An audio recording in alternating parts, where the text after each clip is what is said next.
Praise the Lord. ജീവജലത്തിൻ്റെ പുതിയൊരു എപ്പിസോഡിലേക്ക് എല്ലാ സഹോദരങ്ങൾക്കും യേശുക്രിസ്തുവിൻ്റെ നിസ്തുല്യ നാമത്തിൽ സ്നേഹ വന്ദനം. ഇന്ന് 2025 ജൂൺ മാസം 18-ാം തീയതി ബുധനാഴ്ച. ദൈവത്തിൻ്റെ അളവറ്റ കൃപയാൽ നാം ഏവരും ഒരു പുതുദിനത്തിലേക്ക് പ്രവേശിച്ചിരിക്കുന്നു. ഈ ദിനം നമുക്കേവർക്കും ഏറ്റവും അനുഗ്രഹപ്രദമായി തീരട്ടെ എന്നുള്ള പ്രാർത്ഥനയോടെ ഇന്നത്തെ വാഗ്ദത്ത വചനത്തിനായി ഒരുങ്ങാം.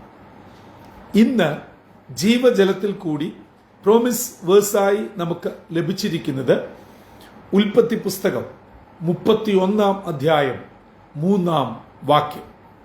ജെനസിസ് ചാപ്റ്റർ 31 വേഴ്സ് 3 നാം ഇപ്രകാരം വായിക്കുന്നു: അപ്പോൾ യഹോവ യാക്കോബിനോട്, നിന്റെ പിതാക്കന്മാരുടെ ദേശത്തേക്കും നിന്റെ ചാർച്ചക്കാരുടെ അടുക്കലേക്കും മടങ്ങിപ്പോകാം, ഞാൻ നിന്നോട് കൂടെ ഇരിക്കും എന്ന് അരുളി ചെയ്തു.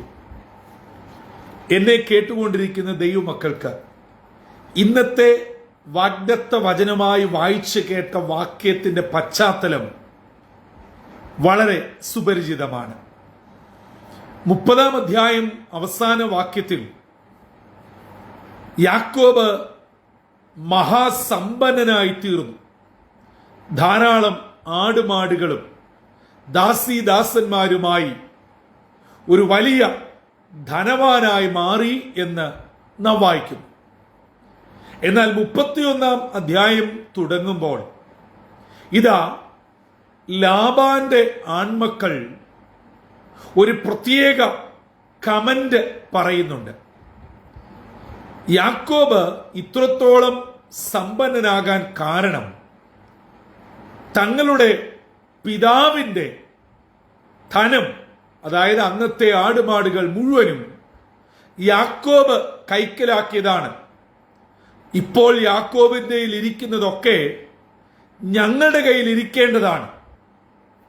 ഇവർ പറഞ്ഞ ഈ വാക്കുകൾ യാക്കോബ് കേട്ടു. ഇത് കേട്ട് കഴിഞ്ഞ് യാക്കോബ് ലാബാന്റെ മുഖത്ത് നോക്കിയപ്പോൾ യാക്കോബിനൊരു സംശയം. ഇതുവരെ ലാബാന്റെ മുഖം ആയിരുന്നത് പോലെ അല്ലല്ലോ ഇപ്പോൾ. ഓർക്കണം, കഴിഞ്ഞ 20 വർഷം യാക്കോബ് ലാബാന്റെ മുഖത്ത് നോക്കിയിട്ട് ഇങ്ങനെ ഒരു കാര്യം ശ്രദ്ധിച്ചില്ല, കണ്ടില്ല, അങ്ങനെ തോന്നിയുമില്ല. എന്നാൽ ലാബാന്റെ മക്കൾ ഇത് പറഞ്ഞത് കേട്ട് കഴിഞ്ഞ് നോക്കിയപ്പോൾ യാക്കോബ് ലാബാന്റെ മുഖത്ത് നിന്ന് ലാബാന്റെ മക്കൾ പറഞ്ഞത് അതുപോലെ വായിച്ചെടുക്കുകയാണ് ഉണ്ടായത്. 3-ാം വാക്യത്തിൽ അപ്പോൾ യഹോവ യാക്കോബിനോട്, അതായത് ദൈവത്തിന്റെ സമയം വന്നപ്പോൾ ലാബാന്റെ മക്കൾ ഈ വിധത്തിൽ സംസാരിച്ചു. യാക്കോബ് ലാബാന്റെ മുഖത്ത് നോക്കിയപ്പോൾ ഇങ്ങനെ ഒരു ചിന്ത യാക്കോബിന് തോന്നി. പക്ഷേ ദൈവത്തോട് യാക്കോബ് കംപ്ലൈന്റ് പറഞ്ഞില്ല. ഈ ആൺമക്കളോട് വഴക്കുണ്ടാക്കിയില്ല. ലാബാനോട് എന്താ ഇങ്ങനെ മുഖമിരിക്കുന്നതെന്ന് ചോദിച്ച് ഒരു ശണ്ടയിട്ടില്ല. പക്ഷേ ദൈവത്തിന്റെ സമയമെത്തിയപ്പോൾ ഈ കാര്യങ്ങളൊക്കെ കറക്റ്റായിട്ട് നടക്കുകയും ദൈവം യാക്കോബിനോട് തന്നെ നേരിട്ട് സംസാരിക്കുകയാണ്. എന്നെ കേൾക്കുന്ന ദൈവജനമേ, നമ്മെ പലപ്പോഴും നമ്മുടെ അവസ്ഥ ഇതാണ്. പല കാര്യങ്ങൾ കേട്ടു, കണ്ടു, മനസ്സിലാക്കി, പക്ഷേ ഒന്നും ചെയ്യാൻ പറ്റാത്ത അവസ്ഥ. ആ സമയത്ത് ദൈവം നേരിട്ട് ഇടപെടും. നമ്മുടെ ഉള്ളിന്റെ അവസ്ഥ അറിഞ്ഞ്, നാം ഞെരുങ്ങുന്നത് അറിഞ്ഞ്, നമ്മെ വല്ലാതെ ഒരു കാരണവുമില്ലാതെ ബുദ്ധിമുട്ടിക്കുന്നത് അറിഞ്ഞ് ദൈവം ഇടപെടും.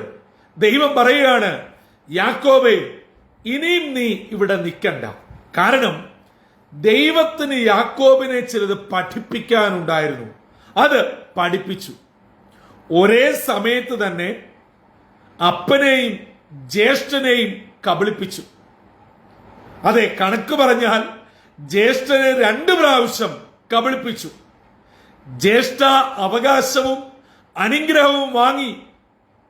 അങ്ങനെ ഒരു വിധത്തിൽ പറഞ്ഞാൽ 3 കളിപ്പീരുകൾ നടത്തി ഓടി വന്നത് കളിപ്പീരിന്റെ ആശാനായ അമ്മാച്ചന്റെ അടുക്കലോട്ടാണ്.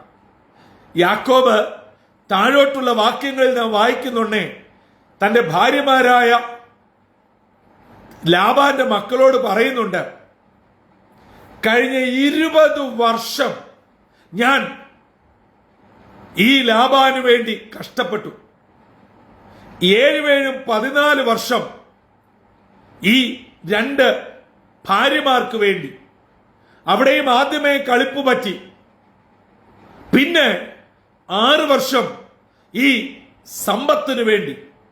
മാത്രമല്ല 10 പ്രാവശ്യമാണ് ലാബാൻ തന്റെ പ്രതിഫലം മാറ്റിയത്. ഓർക്കുക, 10 പ്രാവശ്യം പ്രതിഫലം മാറ്റി. 20 വർഷം ലാബാന്റെ അവിടെ പാർത്തു. ഇനിയും മതി, ദൈവത്തിന്റെ സമയമായി. യാക്കോബേ, നീ ഇവിടെ നിന്നും യാത്ര തുടരുക, ഞാൻ നിന്നോട് കൂടെയിരിക്കും. പ്രിയ ദൈവജനമേ, ഇന്നത്തെ വാഗ്ദത്ത വചനം ഞാൻ ചുരുക്കുകയാണ്. നമ്മെ ദൈവം ചില പാഠം പഠിപ്പിക്കുവാൻ ചില അവസ്ഥയിൽ കൂടെ കയറ്റിവിടും. യാക്കോബ് വലിയ പ്രബലനായി, മിടുക്കനായി, ജ്യേഷ്ഠനെയും അപ്പനെയും കബളിപ്പിച്ച് ഓടിയതാണ്. ഒരു കല്ലായിരുന്നു തലയിണയായിട്ടുണ്ടായിരുന്നത്. അങ്ങനെ ഓടി വന്നതോ കബളിപ്പീരിന്റെ ഇരിപ്പിടമായ അമ്മാവന്റെ അടുക്കൽ.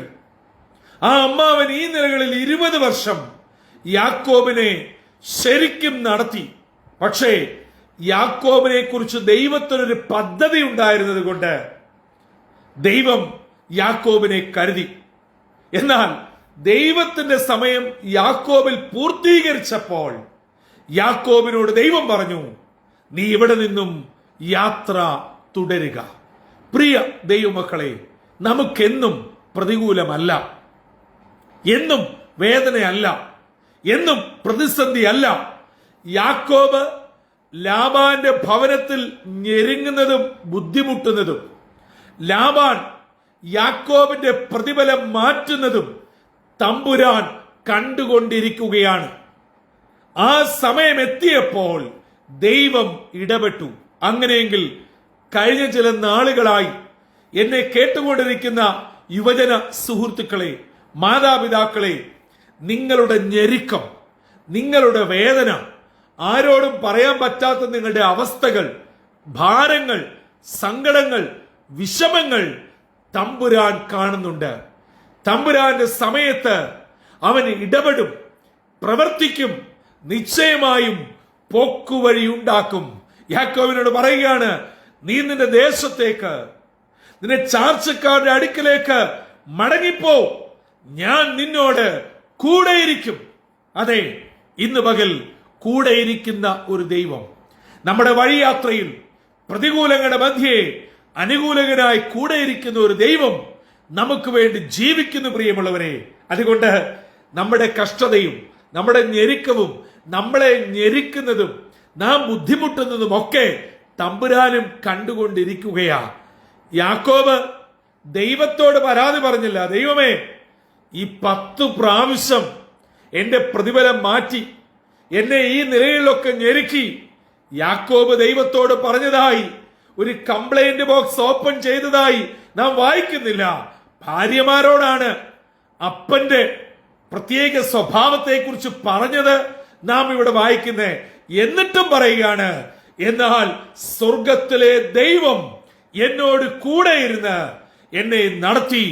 ലാബാൻ എന്തു പറയുന്നോ അതിന് വിപരീതമായി ആടുകൾ ചനയേറ്റ് പ്രസവിച്ച് എന്നെ ദൈവം ധനവാനാക്കി. അങ്ങനെയെങ്കിൽ ഇന്ന് പകൽ ജീവജലം ശ്രവിക്കുന്ന ദൈവവൈതലേ, നിങ്ങളെ ഞെരുക്കുന്നവർ എത്ര ശക്തനായിക്കൊള്ളട്ടെ, എത്ര പ്രബലനായിക്കൊള്ളട്ടെ, നിങ്ങളെ പുറത്തു വിടുകയില്ല. നിങ്ങളെ തകർത്ത് കളയും, നിങ്ങളുടെ ഭാവിയെ ഞെരുക്കിക്കളയും, നിങ്ങളുടെ തലമുറയെ ഉയർത്തുകയില്ല എന്നിങ്ങനെയുള്ള വീരവാദം മുഴക്കിക്കൊണ്ട് നിങ്ങൾക്കെതിരെ കോട്ടകെട്ടി ശത്രുവിന്റെ പാളയം ഉയർത്തിയെങ്കിൽ സ്വർഗത്തിലെ ദൈവത്തിന്റെ സമയത്ത് അവിടെ നിന്ന് നിങ്ങളെ വിളിച്ചു പുറത്തു കൊണ്ടുവന്ന് അനുഗ്രഹിക്കുന്ന ഒരു ദൈവം ജീവിക്കുന്നുണ്ട്. ആ ദൈവം ഇന്ന് പകൽ ജീവജലം ശ്രവിക്കുന്ന ഏവരെയും അനുഗ്രഹിക്കട്ടെ. യാക്കോബിന്റെ ദൈവം നമ്മുടെ ദൈവമാണ്. അതെ, ആ യാക്കോബിന്റെ ദൈവം ഇന്ന് പകൽ ജീവജലം ശ്രവിക്കുന്ന ഓരോരുത്തരെയും, നിങ്ങളുടെ കുടുംബാംഗങ്ങളെയും, നിങ്ങളുടെ പ്രാർത്ഥനാ വിഷയങ്ങളെയും മാനിക്കട്ടെ, അനുഗ്രഹിക്കട്ടെ. യാക്കോബിനെ വിളിച്ചിറക്കിയതുപോലെ ഹല്ലേലൂയ, നിങ്ങളെ നിങ്ങളുടെ പ്രതികൂലത്തിൽ നിന്ന് വിളിച്ചിറക്കി അനുഗ്രഹിച്ച് നിങ്ങളെ കുറിച്ച് ദൈവം ആഗ്രഹിക്കുന്ന പദ്ധതിയുടെ പൂർത്തീകരണത്തിൽ എത്തിക്കുവാൻ മതിയായവനാ. അത് ഇന്ന് പകൽ നിങ്ങളുടെ ജീവിതത്തിൽ സംഭവിക്കട്ടെ. അങ്ങനെ ധന്യമായ ജീവിതത്തിന്റെ ഉടമകളായി കർത്താവിനെ സാക്ഷിപ്പാൻ, കർത്താവിനെ ഉയർത്തുവാൻ സ്വർഗത്തിലെ ദൈവം നമ്മളെ ഓരോരുത്തരെയും ഇടയാക്കട്ടെ. അതിന് നമ്മെ തന്നെ താഴ്ത്തി ഏൽപ്പിക്കാം, തലകളെ വണക്കാം, പ്രാർത്ഥിക്കാം. ഞങ്ങളുടെ ദൈവമേ, സ്വർഗീയ പിതാവേ, അനുഗ്രഹമേറിയ പുത്തൻ പ്രഭാതത്തിനായി നന്ദിയോട് ഞങ്ങൾ അങ്ങയെ സ്തുതിക്കുന്നു, സ്തോത്രം ചെയ്യുന്നു.